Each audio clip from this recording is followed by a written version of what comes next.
आणि ह्यासाठी आम्ही हे सर्व केलेलं आहे.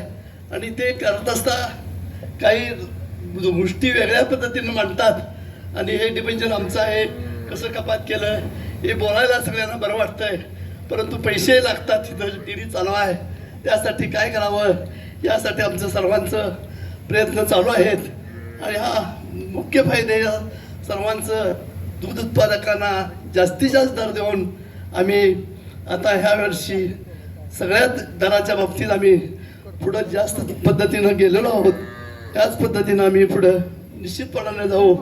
आणि येत्या दिवाळीला ही आपल्याला येणार आहे ती जिल्ह्यातील सर्व दूध उत्पादक ग्राहक ज्यांना मी या दिवाळीच्या संघामार्फत शुभेच्छा देतो. आपण सर्वजण नेते म्हणले आला त्याबद्दल तुमचं सर्वांचं स्वागत करून मी थांबतो. जय हिंद, जय महाराष्ट्र.